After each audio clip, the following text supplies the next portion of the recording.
everyone, and welcome to the podcast. Big thank you to our sponsor, Celebrity Coaches, providing transportation to the biggest names in entertainment. Thanks to Celebrity, we're hitting the road to talk to the pros that make concerts and live events happen. Today, we're on the streets of Nashville, Tennessee. We hope you enjoy this episode. If so, please leave us a comment. Don't forget to hit the like, share, and subscribe. Today, our guest is one of many talents in the music and touring industry. She is the tour manager for the international rock act Bush. She's also toured under many of her other talents, from road manager to production coordinator, tour accountant to promoter rep. She's worked at record labels, been a publicist, and an artist manager as well. Besides Bush, just a few others that she's toured with are Bon Jovi, Nickelback, Justin Timberlake, Eminem and Rihanna, Jay-Z and Beyonce, Dimmu Borgir, Kaya Stewart, and some guy named The Weeknd. She's mostly my hero for her tours with a band called Black Sabbath and personal assistant to Tony Iommi. Born and raised in Germany, she is now resident in Nashville, Tennessee. She's a huge inspiration to not only females, but anyone who endeavors to be in the touring industry because she has done it all. She's the pride of Auerbach and Dresden, Germany. She is YVETTE UHLMANN. Thank you for doing this. Thanks so much, Don, for having me. Yeah, absolutely. So we picked you up at the Shelby Bottoms Greenway Trail. You've had a lot of time to spend there now in these last few months. I love this place. Yeah. So biking and hiking? I love being outdoors. Yeah. And that's the one thing I love about Tennessee and Nashville in particular, because you can be in a city, but you can be on a path within 5 minutes. The scenery, the water, the beauty of the outdoors, and yes, hiking, biking, meditating, everything, all of it, I love it. So tell me about your hometown, Auerbach. Yeah, oh wow, yeah, Auerbach, Germany.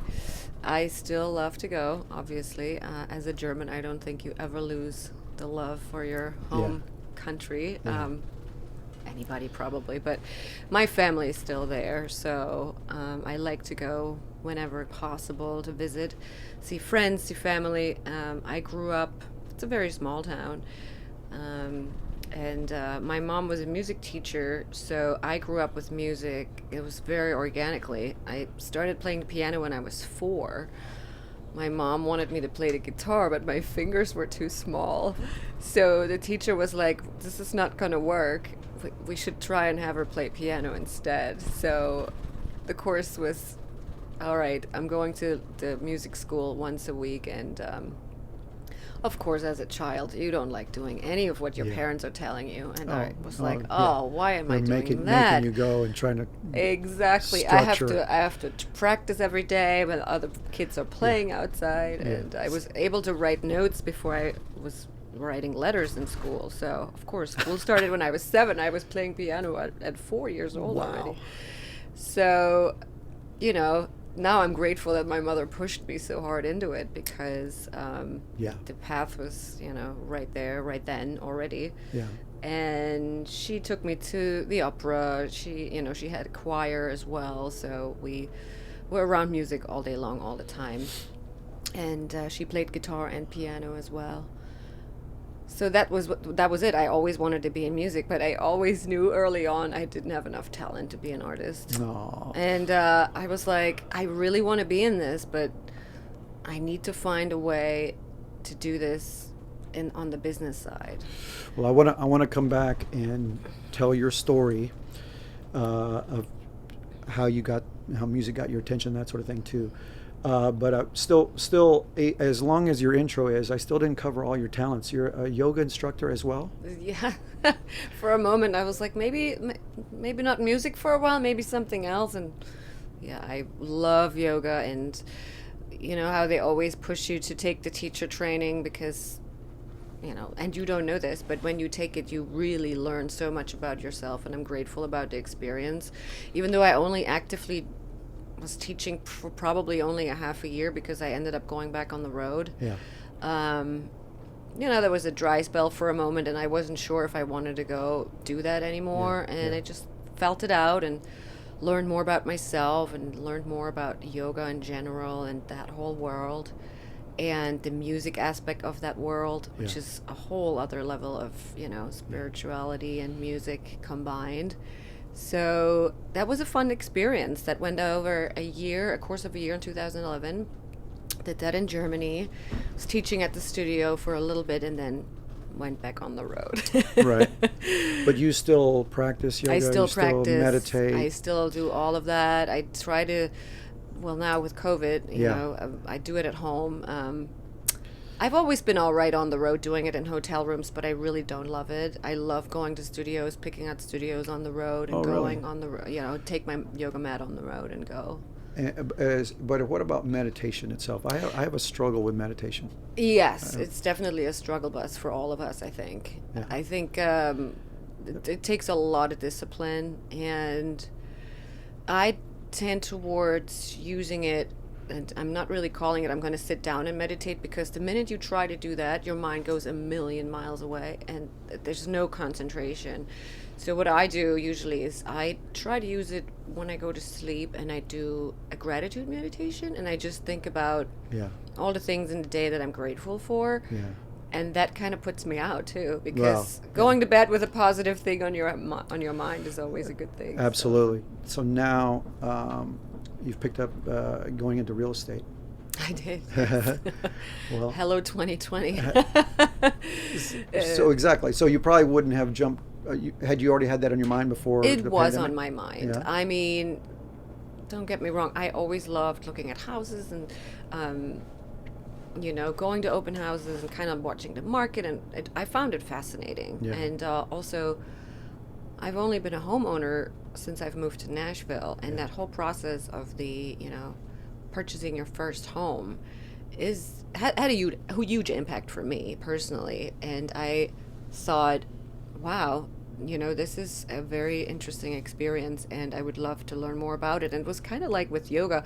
I wanted to learn more about it, and then I was more and more drawn to it. And then, in yoga, I took the teacher training, and here I was like, I have all this time on my hand now. Now is the time to hit it, and get the licensing done and really learn all about it. And at first, I signed up pretty much right away.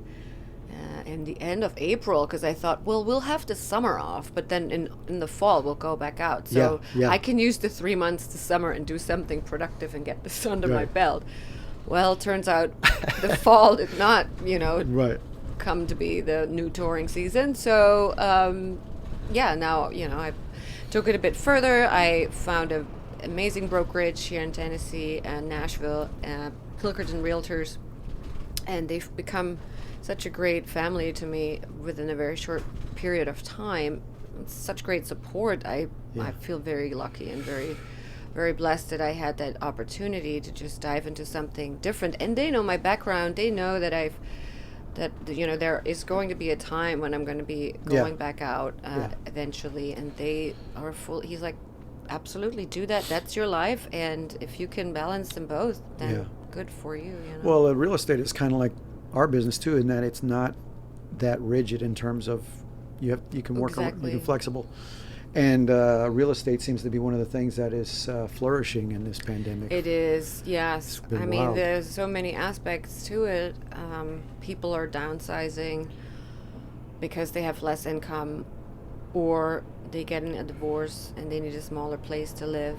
They're upsizing because they're all now working from home. So there's a lot of movement in the market. Need more space. And, need more space, need less space, need to go a completely different route, sell the house because we need the equity to have cash flow for our lives until our work comes back. There's a lot of different aspects, and it's a super interesting time to be in it. So it turned out to be, for me, a very good time to learn and become a part of it, so to say, you know. Well, did you, let's kind of get into the pandemic stuff and kind of push that out. So you just got back from the West Coast with Bush. I did, yes. I was lucky. We did 2 drive-in shows concerts in your car, they call them. Right. And it's, for people that don't know what that means, it's basically a drive-in movie theater situation where you have a stage in the middle of a huge parking lot, or this was the fairgrounds in Ventura and Del Mar, California. And then everybody parks around the stage and listens to the music through their car stereo. Right. You get the frequency and you tune in, and there's a PA, of course, as well. You can come out of your car and you can listen to it through the PA as well. But a lot of people, just to keep the social distancing guidelines in place, you can stay in your car if you feel more secure that way. A lot of people started tailgating. It was really fun. Well, it seems like it's a big tailgate party. So I'm sure it was, when was the last time you had real work? Was it in like February or March? So, yes, the real work, my very last real show with Bush was February 28th in Las Vegas. It was actually more or less a show that we did for to start promoting the record. This first single just had come out, and there was a big radio convention going on in Vegas. So in order to present the songs, the new songs, to all the DJs, we did this show, and it was a great time.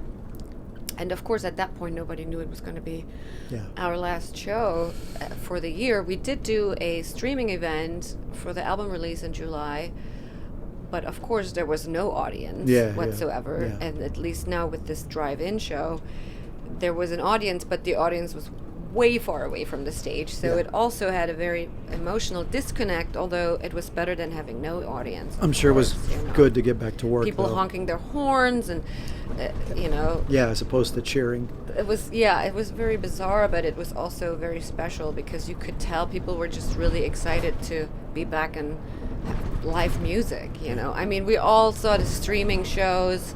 We all realize it's not the same. Yeah. You can only watch so many streaming shows, and then... Well, and every band can only do so many of them, because after that, after you've seen the video, whatever it's... Yeah. But it felt good. To answer your question, it felt really good after all this time to be in it, and it was also bittersweet because given it was only the two shows and we don't really have anything else on the radar right now, it was a bit bittersweet, What was your year supposed to look like? Oh, my goodness. Nothing like this, that's for sure. We were supposed to go to Australia in March for the Under the Southern Stars Festival with Stone Temple Pilots and Live, which would have been great fun. Yes. That got canceled right away. Yeah. Then we were supposed to go to Europe for the European festivals this summer and some club shows in there.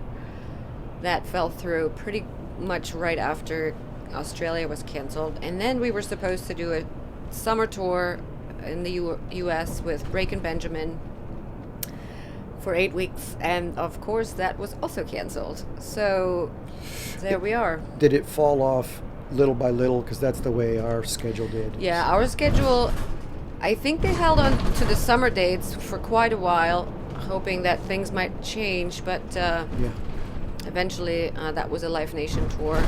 They did cancel it. I think it was not until end of June, officially. Oh, really? Yeah, because we were waiting on it to happen, and then we never got the final cancellation. And I think it had to do with the way they had to work out the reimbursements for these summer arena shows or amphitheater shows. Yeah. So I think Live Nation was trying to figure out a way of, can we reschedule these dates right away so people can hold on to their tickets, or do we need to reimburse everyone? Right. So you're from Germany, and Germany did a test recently. Did you see that? I did. I was just going to ask you if you saw that. I don't know the results of all that. It's been a while now. Yeah, they released the results, and it basically said it's okay. Really? Yeah. Wow. So it was like an arena or something, Mm-hmm. and they had everybody was. I'm sure they signed off on being volunteers too. Right. Yeah. Well, that's good news. Yeah, it was a German artist, and he volunteered to go through with this test, and they did I believe, 3 different scenarios. One with no masks, no nothing, no hand sanitizer or any of that, and then one with masks on, no hand sanitizer, and then one with full COVID compliant. And Yeah. the results, I believe, I don't want Yeah. to say anything wrong right now, but the consensus was you can go. It's fine. It's fine. Yeah. Well, that's good to know. Yes. Very helpful. And so I would imagine you haven't traveled back there. You Oh, I haven't- have. Oh, since? I went, it was my dad's 75th birthday Oh, okay. in August. So that was my goal. I was supposed to go in March. Yeah. Right. Right after Australia, and I had to cancel that, of course. So I made my dad's birthday was the goal, to reconnect with my family. At that point, it was really, I could tell they were really upset about everything, not knowing when they were going to see me again, or if they were going to see me again. And I am an only child, so they felt very disconnected, even though we talk every day. This whole paranoia and the anxiety that this pandemic started spreading everywhere. Uncertainty. It's just the uncertainty.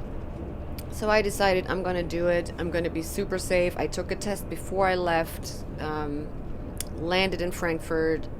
There they offer you a free test upon arrival.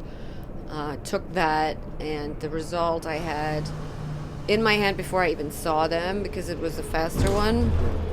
So, and then of course I still stood pretty still for the first week, really. But it was amazing. Once I was there, I felt very free, because in Germany I felt everybody was really in it. They were handling it well. Everybody was wearing their masks and following the protocol. And it was really, my parents live on the countryside, so we were outdoors a lot, and it felt liberating, good. And the happiness and joy that this trip brought was really what it needed to what needed to happen at that point, because they were so down and so depressed, and then I was there and we did all these fun things together. I saw a couple of my friends socially distanced over there as well, and it was just nice to be somewhat back to normal, so to say, even though it's nowhere near normal. But right. just to see familiar faces again, and knowing that we're gonna get through this together somehow. It felt really good. And then I came back, and I'm actually going back for Christmas. So. Oh, nice. Yeah. Cool. Well, after I did that trip, I was like, there was really nothing bad about this at all. The flights and the airports. The flights were empty. I mean, Well, there was nobody on these international flights, because you still cannot enter unless you have a European passport, or you have like a visa or anything like that. So, the flight was pretty empty, unlike the domestic flights here that are full. Right. I mean, flying to Los Angeles and back this last week, full. I was shocked how full the planes were. So they weren't skipping seats. No. I haven't flown since March. I hear Delta and Southwest are still doing it, but I flew the other two and they didn't. I've heard that too, that they're still spacing them out. So on the positive side, with all the time that you've had, besides diving into real estate, is there other stuff that you've done that you probably wouldn't have done otherwise? Yes, I think this was the year that, well, obviously we had just moved here, and I was excited about having this summer to really explore and get to know Nashville and Tennessee, for that matter. Our friends have a cabin in the Smoky Mountains, and we've been to their cabin.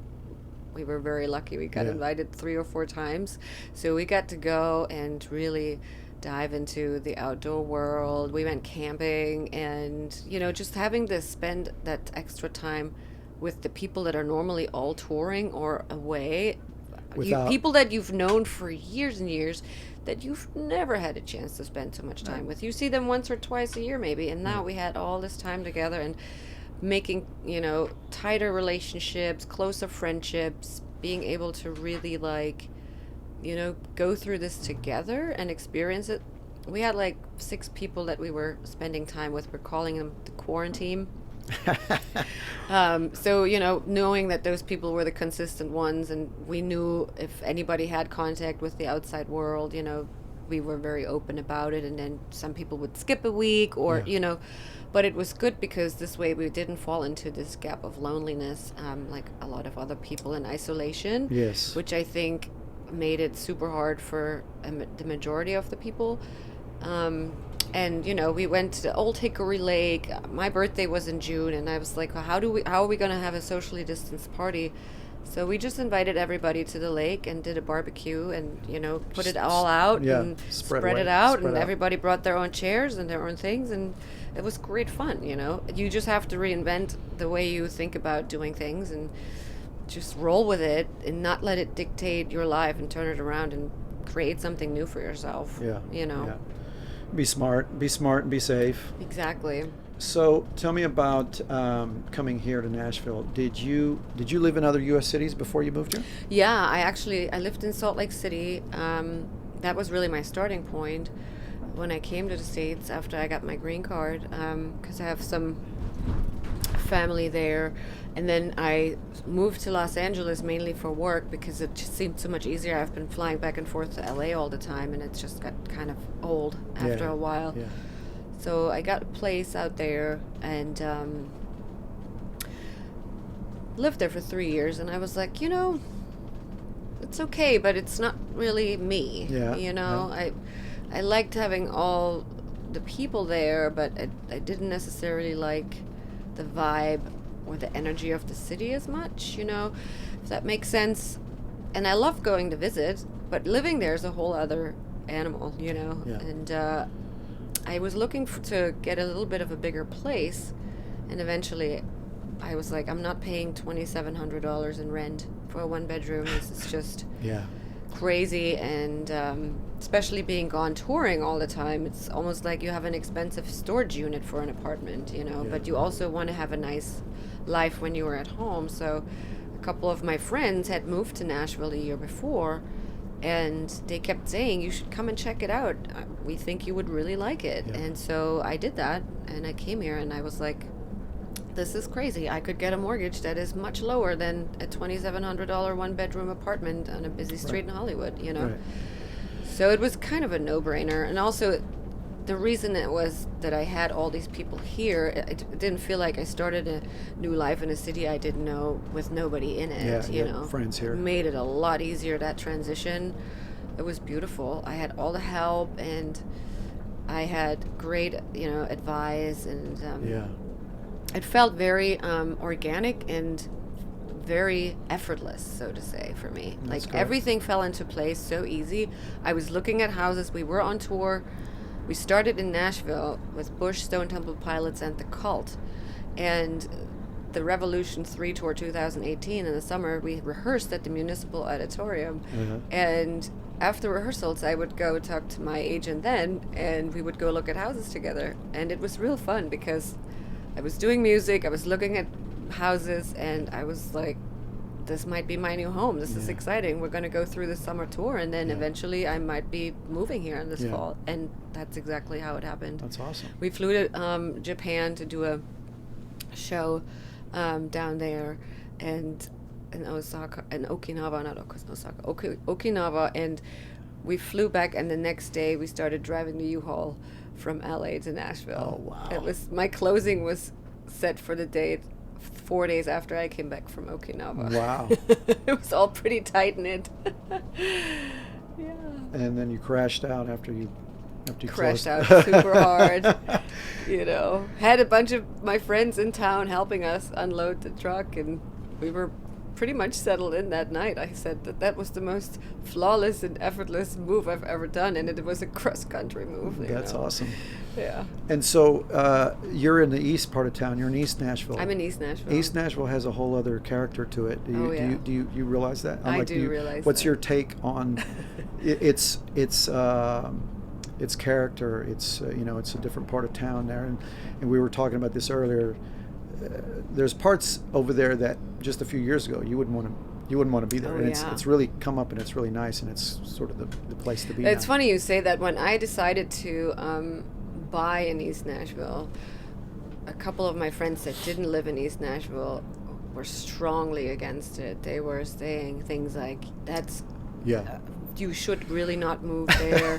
It's very dangerous." And I kept looking around, going, "They're building all these new houses. It can't be this bad." Yeah. And but I keep hearing about, all the deals that had been done 5 years ago still or something, and how dodgy it was to live in East Nashville. Absolutely. Now it's the most up-and-coming neighborhood pretty much absolutely in town. Growing like crazy. Let's get back to your story, and let me jump to your position now. You're tour manager, and that's probably primarily what you're doing now.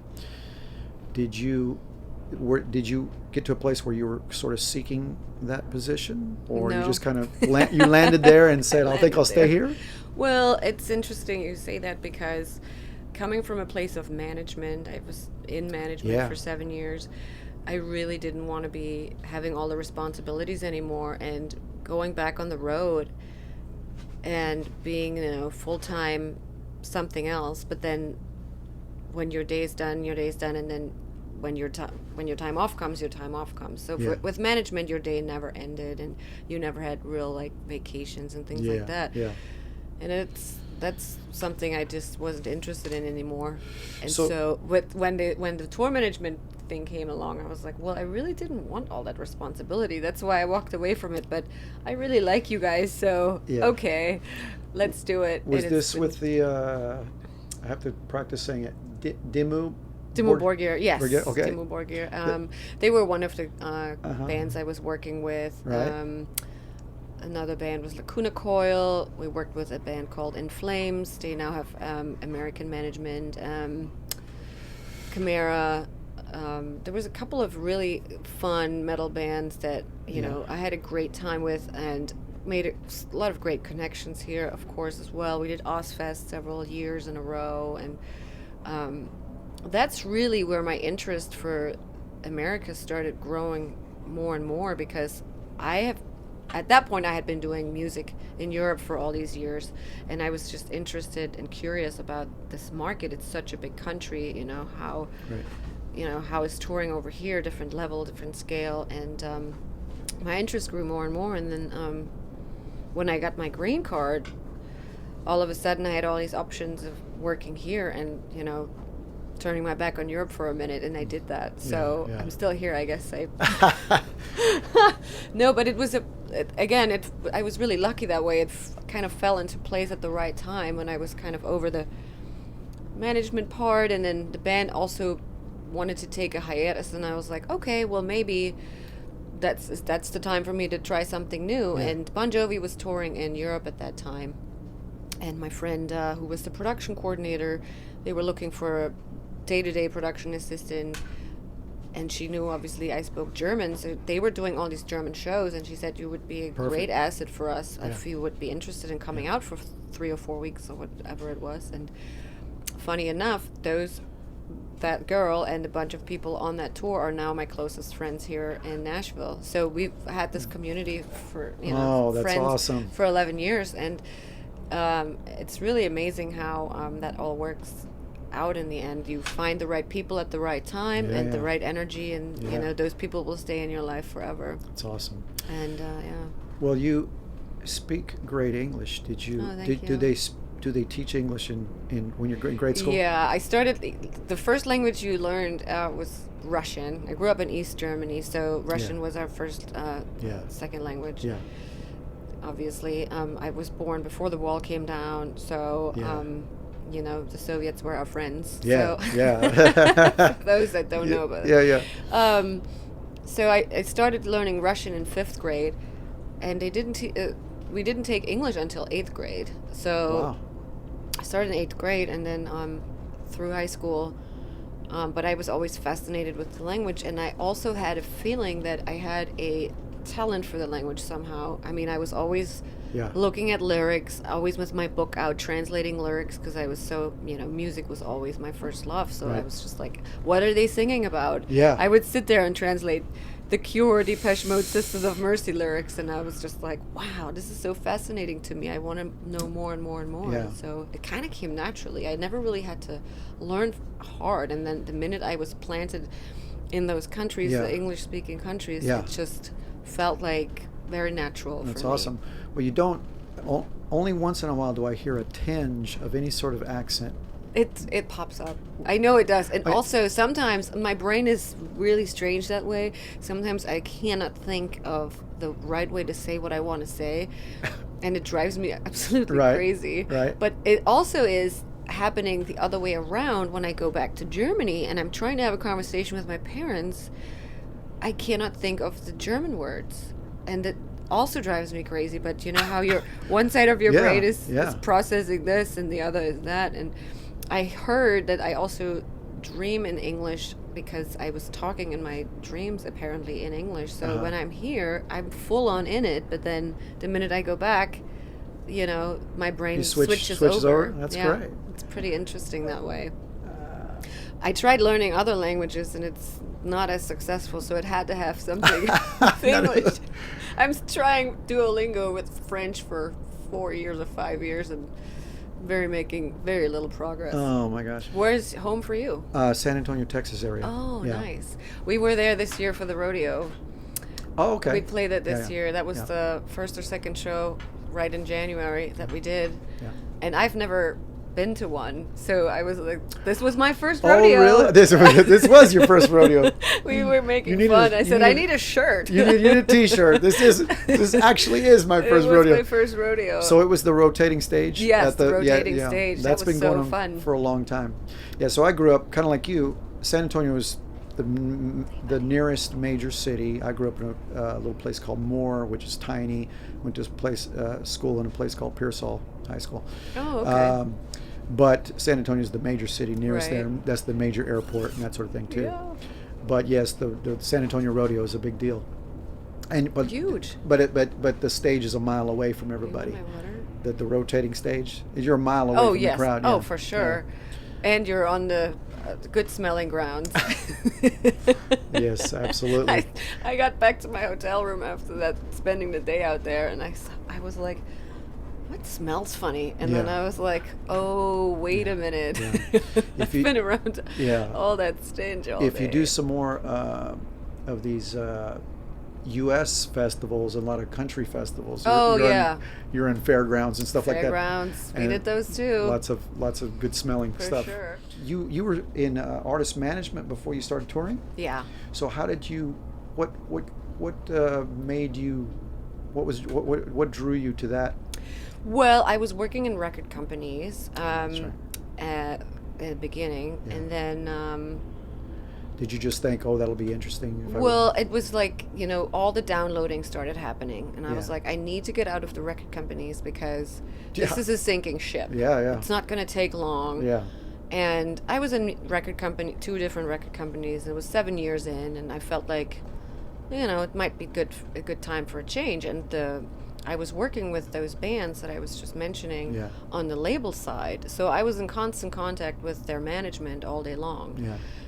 Being an A&R and planning their years with management and their touring and, you know, all of that. So then they were like, if you ever think of leaving the record company, give us a call because you would be great for our team. Oh, nice. So that was a very open door, and I walked right in it. And eventually I said, now is the right time. Yeah. It's funny because I did Ozfest with that band on the label side in 2004, and I loved it so much, and I said to myself, I need to start a new venture. And after Ozfest, called them and I said, I think it's the right time. I want to come on your team. And then I started working with them like early 2005. Yeah. And yeah, it was fun, but also a different animal again, because then now you're working for yourself, and Yeah. you know, It's a risky business. it's a lot more risky. You know, if there's no touring, you're not making any money and things like that. So it was a very big learning process, and I loved the time that I had with it. But then, as you get older, you're setting your priorities differently, and I really wanted me time, Yeah. and I didn't have any me time really. And I wanted to do something where I could turn my phone off, or at least not be bothered, 24/7, and go on a vacation to really be myself and explore for myself and not be in the business. So, yeah, then, like I said, then I took that year and became a yoga teacher and thought, well, maybe this is it. But that was too quiet. I was going to say, It you went was to the complete the opposite. extreme It's opposite. like, there's got to be a somewhere in between. somewhere a balance in there. Yeah. And interesting enough, we found it. Yeah. And do you think you'd ever go back into artist management again? Well, they say never. Right. It would have to be a bit more on my terms. Yeah. I think there's a lot that, for me, the trouble with that position is I'm so passionate and I'm so eager that I feel like I've never done enough. Because there's always more you can do as a manager. There's always other things, other people to contact, other roads to follow. It's never good enough. Yeah. And you never know if you could have been better, if you would have made that one other call. And for me, it started to really get with my conscience, because I felt like I'm not, doing enough for them to be more successful, Right. or, you start doubting yourself. And I didn't want to be in that position anymore, because I did work, like crazy. Yeah. And there's only so much you can do. But when you are passionate about what you're doing, then there's always that, well, what if? Well, and you're responsible for their career, basically. Exactly. And so you carry so much responsibility. And you get the call, when is the next money coming? I need to buy diapers. It's I will never forget that. At 2 a.m, that was that turning point for me, where I was like, do you understand what time it is? You get that drunk call, they're worried about their money, and it's like, I have to take this. It's the band, and you're responsible somehow. It's not just you. You're responsible for somebody else's exactly well-being, and it's just it's a huge responsibility. That was big. That's why when you asked me that question, would you ever do it again? Yeah. Yes, if I would be in a field where I wouldn't carry all the load, and I would have a part that I could control better and that I could really thrive in. Yes, probably. Yeah. But I gave it up for those reasons, because it just became too much.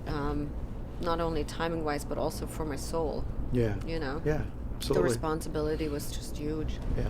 Well, even the job that you do now is still detail oriented, long hours, huge responsibility also. Yeah. But it's not 365 days a year, 24/7. It's a little bit different, and it's the, as they say, the risk management is a little bit better in that area than it is in management. Sure. So what have you, since you have been active in touring, what have you turned down? Oh boy. And you don't have to necessarily say names or anything, but I'm curious as to what you're looking for and what you're says no, this is not for me. Well, you live and you learn, right? And I knew I love production work, but also it's very hard on your body, because you're the first one in, the last one out, and I have a very nurturing personality. I always feel like I don't have any kids of my own, so when I'm on the road, everybody around me becomes my children. Not right too. So again, I feel like, I have to be the first one up, make sure there's coffee, and the last one to tuck everybody in, sort of thing. Yeah, right. So after a few years of doing that, I was like, I really need to get out of production, because I'm killing myself. I cannot really live on 4 hours of sleep every night. I mean, I looked like hell, and my parents said, what happened to you? We haven't seen you in 8 months, and you look like hell, and you don't even notice. So again, another wake-up call, and then I just had kind of changed my perspective and what I was looking for, and I don't know, but I've been really lucky. And then other things started to happen, and job openings coming my way that were exactly what I was looking for. And so funny enough, I did turn down a couple of production jobs, because I thought, if I take these, I'm never going to find my way out. I just really need to focus on finding something that suits my life better. And you know, at that point I made a lot of great connections, and people trusted me with other things, and especially people that knew where I was coming from, because the people in the touring world didn't necessarily know all my backgrounds, that I was capable of being in a management position on the road, especially, and stuff like that. And so yeah, when I started like working, you know, with Ron Chamberlain, with Live Nation, and other people like that, I was like very lucky to try out all of these other positions and really find where I'm most comfortable in and what works best for myself and for other people. You know, because I think if you find your balance in that, then you'll never be the grumpy old roadie, because you always enjoy every day, you know, to the max. And I was always thriving for that, because it's like I want to be in it, and I don't want any day. I don't want to be one of these grumpy people that get up in the morning and everything is miserable. Because you see those people and you're just all like, the time. Nope. This is not me. Well, it's not for everybody, and it isn't. And if you're like that on the road, you need to find a different position where you can take that. You know, or you don't belong out here. Well, I loved it so much, but I also didn't want to kill myself. Yeah, you exactly. know? So you just got to be smart about it, and you know, just show people what you can do. And I mean, I never felt like there's nothing I can do. Like, there's always something new to learn. And absolutely, you know, when I got offered the VIP position for the weekend, that led to me working with Black Sabbath, because those guys I knew from Ozfest 2004, and they're like, hey, we want somebody and you would fit right in. And I was like, yeah, I'm happy to do that. That's a very cool thing. And then that led to me being Tony's personal assistant for a year and a half. And you know, it's just kind of all fell into place for me, where organically, where I didn't even really had to ask for it, and it just started to happen. Beautiful. A lot of our work in this business comes from word of mouth and just loose networking. And the time that sometimes the timing's right, you know. You make yourself valuable in one place. Absolutely. You know? Creating value is like something I think a lot of people forget about, because they just think they just have to please their bosses and whatever is expected from them. But then, you know, they forget about that creating your own value and bringing something to the table that they do not expect, that the other side doesn't expect from you, is what makes you valuable, you know. Exactly. And I've had this conversation this weekend with somebody on the crew, and I said, you know, you've always been around, you always seem like in such great mood, and the guy's like, yeah, you know, I've been in this for 30 some years, and I've never had a bad day in my career, because I'm there, I'm loving it, and I try to be the same person when I'm on the road than when I'm off the road. I create the same values for people. I'm there for them, and I just try to be a good person and be kind. And I'm like, this is exactly what a lot of this world is missing out on. Absolutely. You know? So. Absolutely. I'm always curious about this from a female perspective. When you were growing up or going into business, stuff like that, was there ever, I mean, did you ever feel like you were coming from an underdog situation? Oh, for sure. Yeah. Well, I think it comes with the territory. I already felt like that coming out of school, starting to a profession in West Germany right after the wall came down, because the East Germans always thought less of themselves compared to the West Germans, you know, and mainly because we were told, you know, socialism wasn't any good, and the capitalists have the power, and you are nothing, and your school system is not worth anything. So coming out of there and starting to learn, I started a job in hotel business at first, and I went to this professional school down in West Germany, and pretty quickly realized that everything they told me was wrong. That I was actually having a great education, that I was nowhere behind anybody else, and I had a lot going for me. But that underdog feeling, that was definitely with me for a long time, because, you know, when that's what you were told as a child for your whole childhood, throughout your teenage years, then of course that'll always connect with you somehow, no matter how strong you still are, be there, you know. And then of course going into this big touring world, or even with management, you know, starting to travel the world and things like that, my dad was like, the local newspaper wants to run an article on you. And I was like, why? He's like, well, they find it fascinating that you're, touring with musicians all over the world. And I said, okay. I mean, you don't think of it as, glamorous as obviously the rest of the world sees it. But I thought that was quite interesting because I was a nobody in my mind. And all of a sudden the local newspaper wanted to run an article and called my dad up, Well, it sounds like fantasy land to people that haven't done it.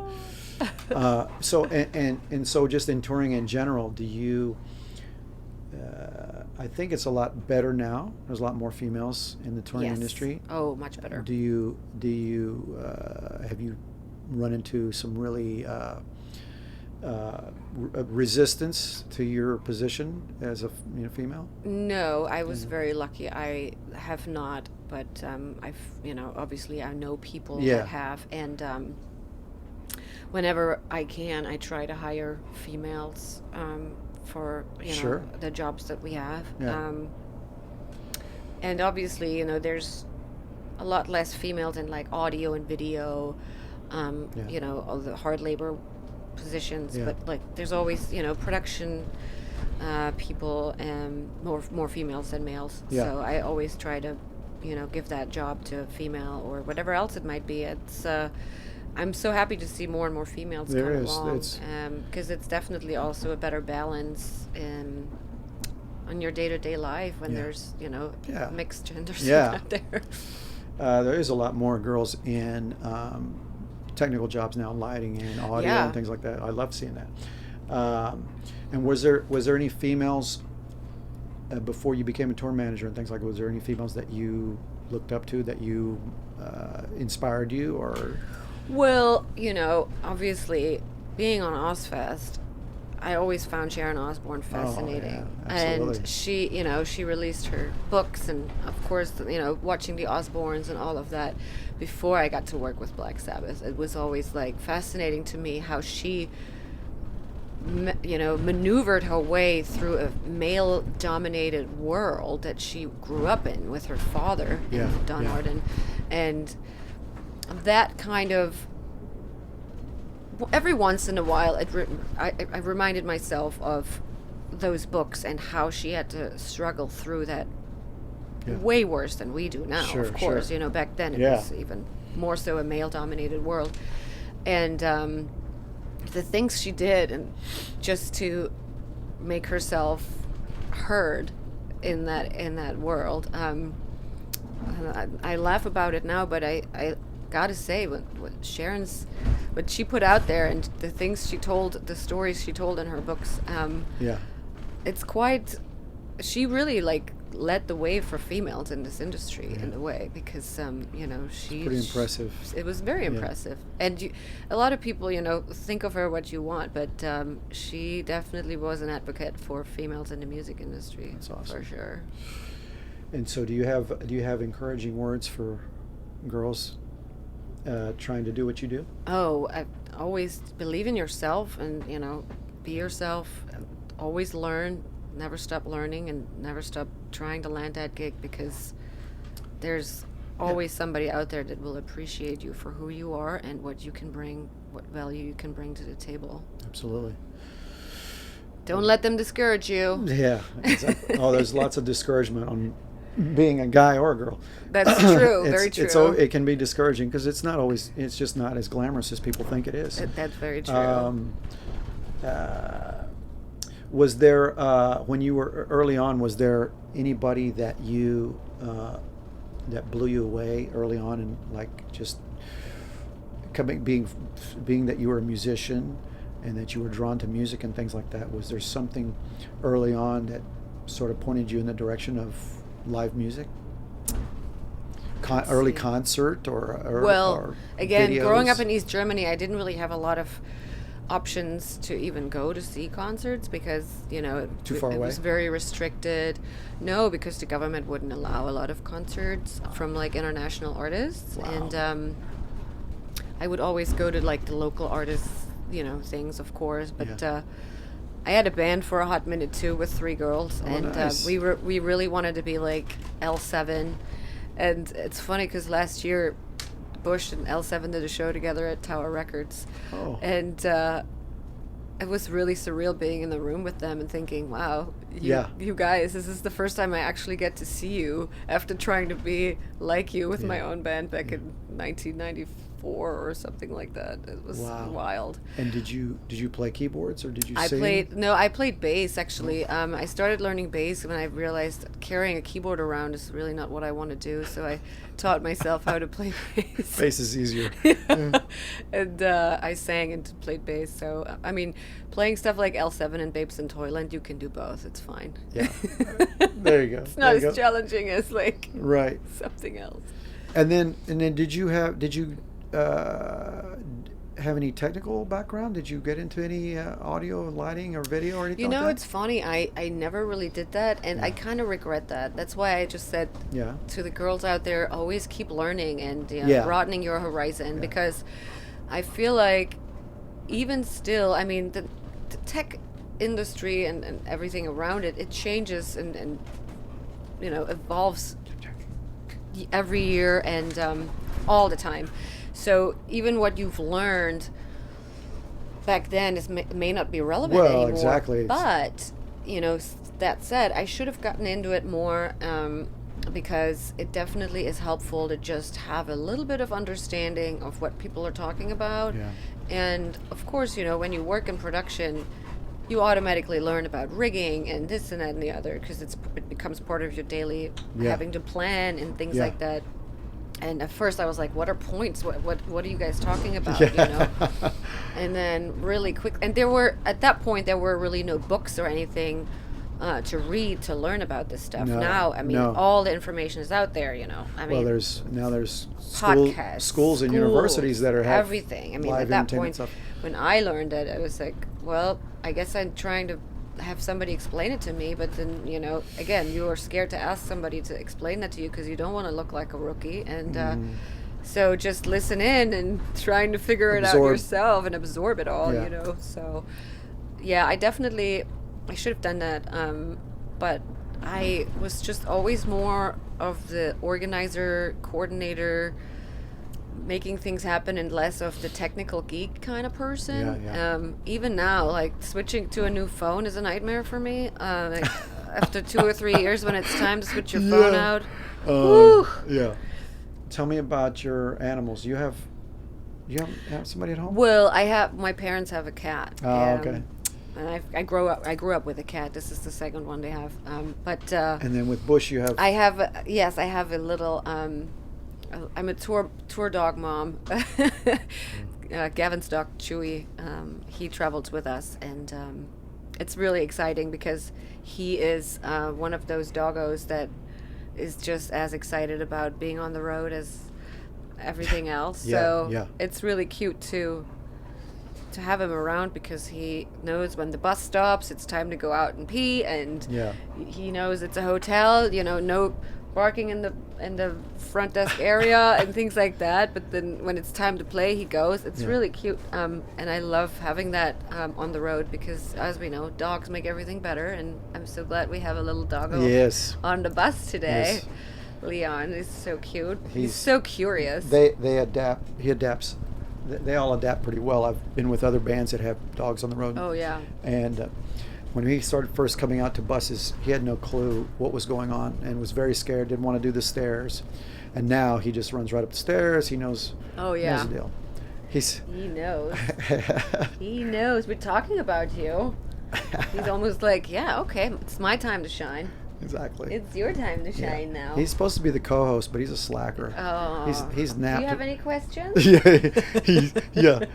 He naps for most of the interviews. Oh, that's all right. I like napping too.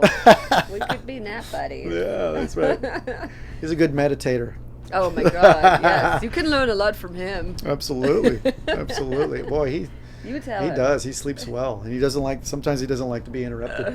I love animals. I wish we could have one, but I feel like it's a huge responsibility, and I know that eventually I will go back out, and I just don't want to make that decision of what to do with that dog or cat or whatever. I know, then, but I'm dreading that for him. But I would have never gotten him if until I figured out we weren't going anywhere for a Right. while, you know. No, I know. And I mean, it's different when you have like your parents in town or somebody you can just, ask to take that. But again, if you make a decision, then you should think big picture. This is Yeah. going to be around for Yeah. 15 years Yeah, or yeah, something. yeah. So it's not just for Yeah, now. absolutely. And funny enough, a couple of my touring friends did get dogs during the pandemic because Yeah. of being lonely and just wanting Yeah. someone to have around or, Being isolated for that long, yeah, It's- and not working and not knowing what was next. And there's a lot of people that the isolation has been really mentally for sure. mentally tough. So yeah, and getting back on a bus, like I told you, this is Oh, my yeah. way of getting back on a bus. Is just kind of therapeutic love to it. do this. It feels so good. It's been so long. We finished our last tour October 28th last year, and like I said, it's been over a year since The I've been buses, on a bus. yeah. Because for those individual shows, we just didn't have buses, and it was interesting to just walk on it, and it smelled so familiar. Oh, yeah. They all smell the same. They all smell the same. Do you sleep well on them? I sleep pretty well on them. It takes me a couple of nights. Oh, really? Just because every bus sounds different and Yeah. it vibrates Vibration, yeah, different sure. and things like that, so the first couple of nights are always a bit restless for me, Yeah. but then once I get used to all of that, I'm usually out like a light. Yeah. So riding the bus and traveling. Let's talk about the food. What do you have to have on the road? Oh, well, food favorites. I'm very lucky because my band loves to be like making things on the bus. Oh, really? And Gavin is a great chef, and he, has his pots and pans on the bus, and he makes himself like sandwiches, or not sandwiches, but like eggs and whatever, things. And we have a juicer on the bus, so I usually make the juices, and he nice. makes the eggs or whatever. And we eat pretty healthy. I mean, they're all on a pretty good diet, so we try to have healthy things on the bus that we can eat whenever, and make juices and things like that. And then it's really hard to get your right food intake during the day, especially when you don't go into the venue until like the afternoon.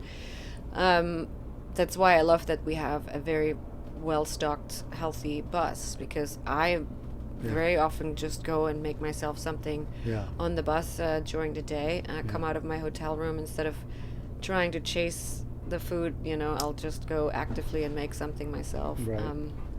So we try to keep a good healthy balance for sure. Is there something from back home that you don't that you can't find here, or that you like when you went home recently? Is there something that you go to? Well, my mom makes a couple of things that that don't really have a name or thing here, but so obviously mom's whenever cooking. I land, I know that that's going to be the dinner we're going to have. Which is awesome. And then it's funny because there are not a lot of good German restaurants in this country, I feel like, but we are lucky because there is one at the Opry Mills Mall, the Bavarian Beer House, I've and been there once. there's actually a bunch of Germans working there as waiters, Which is and nice. they confirmed that they import a lot of their things from Germany, so Nice. like their beers and also some food items, like their sausages all come from over there and things like that, so they sent them all frozen. Wow. So going there when I'm really craving something, I go there and I have an Obatster with a pretzel or something like that. That is hard to find. But what's great is in East Nashville there's a store, an Aldi, which is a German supermarket, obviously, and they carry a lot of German product. Oh, nice. And they even have like a German week where in that week they have even more German product. So I always go and get my German fixes. That's awesome. And buy it there. They have the brats, they have the sauerkraut, Wow. they have the red cabbage. Yeah, The right stuff. And then Tennessee is all about home cooking. So have you explored those places? No, well, my boyfriend is a chef, so Oh. I get very lucky, and especially through this pandemic, I've very, very blessed that way because we eat very well, and Oh, nice. we didn't have to really go out and Yeah. do any takeouts or anything like that. I mean, we treat ourselves once in a while, and my favorite place to go is Margot in East Nashville. Okay. They have a different menu every day with 5 main dishes, whatever's on the market that day. Okay. And, you know, it's a very cute little restaurant, a little bit of a European vibe to it, Cool. and great wines, you know, great waiters, and just great ambiance. Yeah. So it's great for like a date night or when you have something, a special occasion to celebrate. So yeah, that's one I always say, well, you know, Very because cool. it's a family-owned thing too. So it's That's nice. very nice. Very cool. Well, is there anybody or anything that we didn't talk about that you wanted to talk about, or anybody that You, Leon. He's like, he looks at me like, you better mention me. yeah, he's not impressed with our conversation. That was great. Literally, his head came around looking at me. Yeah, you're going to talk about me? It's not enough about me. So funny. Um, Did we talk about anybody? Well, I'm not sure. I don't think. Well, obviously, you mentioned Black Sabbath, but yeah. I, That's still kind of an open thing? Or you could right. Well, the possibly- thing, like Tony, he works with Gibson, obviously. He's Yeah. Gibson and Dorsey, and they just did a signature model for his very first SG. So last year, November, he was in Nashville to do all the promo for the release of his guitar. So that was the last time I saw him, and we actually worked together for a week, which was great fun. Yeah, Being in Nashville with him, and yeah. you know, It worked out it great. worked out really great for me. And when his manager called me, he's like, I know this is a long shot, but would you be available? And I said, well, funny you ask. You know, we don't tour in November, and I will definitely be around. And now I live here. Yeah. He's like, oh yeah, that's right. I forgot about that. And so it was perfect. And that was really great to see how it was the first time he visited the Gibson headquarters, Okay. and we looked at the custom shop, and he got to meet all the people that are making Yeah. the guitars and doing the tour with him, and Yeah. being in it. I was really impressed. And I mean, the amount of time that goes into building a guitar, you don't really realize it until you actually go through that tour and see every little bit of the way that, you know, Yeah, the one steps. one guitar Wow. alone. Yeah, and the it's amount of people that work, you know, that guitar goes through to really get to the shop. And that was really good fun. Yeah, and he's, you know, he's doing really well. He again, he's somebody that stayed on a very healthy path after his cancer scare. And I talked to him a couple of months ago. You know, we keep in touch, and he's very sweet. He checks in with me and, you know, asked me if I was holding up okay with the pandemic. He's like, you know, he's a very social butterfly, and, you know, for him to Tough having for to him. stay at home Yeah. is so hard. And he's like, I don't know how you're dealing with Yeah. it, but give me some advice. Yeah. I said, well, I put my head in the books and just, you know, trying to do something else. And yeah, no, he's been a great person to be around, and just a lovely, inspirational human being, and super humble. Like, you would never think that this is the person. Yeah. You know, so legendary, and he treats everybody with the same respect and the same gratitude and the same kindness, and that's what I loved so much about him too. And being around him that whole time, when you spend 24 hours basically with a person, when you're a personal assistant, and you got to learn how to read that person's mind in a way, you know, be a step ahead. Yeah. And that one thing that, you know, there was always the, how are you today? How, you know, did you eat? He would always care about me, and I'm like there to care for him. Yeah, so yeah, it was yeah. an interesting dynamic, Yeah. because I would say, Yeah. well, I was just coming here to check on what Yeah. you would like to eat. Exactly. And here you are asking me Yeah. if I ate. This is Tony IOMMI we're talking about. We Yes, mentioned him a couple times.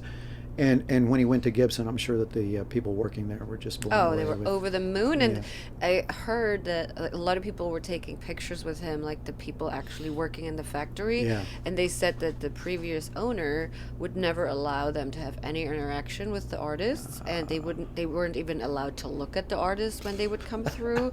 So for them to actually have pictures taken with their idol, the person that they made guitars for decades, and looking up to, that was huge. And I was so excited to be a part of that day, because it really made my day as well, just Sure. to be around that excitement. And these people had tears in their eyes, it was really super moving. And Tony was just so, we spent probably 4 hours in the factory, and the tour itself was maybe just an hour, but just to be around those people and talking and listening to their stories, and it was fantastic. Yeah, absolutely. For somebody like him, who's been doing it this long and has managed to stay healthy. Exactly. And interested, so interested, curious, And he plays his guitar every day. Yeah, still playing and still doing the live thing. Still recording. He told me he's, working with his studio guy. He built a little studio in the house, and the guy comes by, socially distanced. They do lay down some tracks here and there, because he can't keep up with all the ideas in his head, and his iPhone is getting full with stuff he recorded. So it's really funny. Very cool. Can't wait to hear what comes out of that. Same, yeah. I don't know if you listened to the Eddie Trunk podcast that he did in May, and he asked him quite a bit about all of that, and should be interesting if he's actually going to put something out in the world. Well, I'm glad you got to do that, and you got to do a little bit of I am too. work, and I'm so glad that you had time to do this. I know you probably wouldn't normally have time to do this. Oh, I'm so excited when you called me. I was really thrilled to get the invite. Thank you so much. Absolutely, and getting on a bus and riding around. So exciting to be on a bus, just riding around my city on a tour bus. What a luxury with Leon and you. I mean, doesn't get much better than that on a Tuesday. There you go. And so we're practically neighbors, so we have to stay in touch now. We do. And, let's get coffee or something. That'd be awesome. On the regular. I want to know about all the other projects and people that you interview. Well, absolutely. Yeah, I've had a lot of different ideas, but this was a way for me to, get some therapy on a bus. Great idea. And take my dog. Fantastic. My dog had to come with me. Train your dog how to be on a bus, so when you do go back on tour, he's going to be bus trained. He's absolutely. He's going to be part of the deal. You just make him a service dog, and then he can fly with you. He's my emotional support for sure. There you go. So, listeners and viewers, if you get out to a Bush concert or maybe a Black Sabbath concert in the near future, try to say hello to the tour manager. She is YVETTE UHLMANN. Thanks so much. Thank you, Don. I really appreciate it. Absolutely. Great questions. Oh, thanks. Awesome. Thank you. Yep. Thanks so much for watching. Let us know what you thought by leaving us a comment. You can also follow us on these social networks. And if you want to see more, please like, share, and subscribe.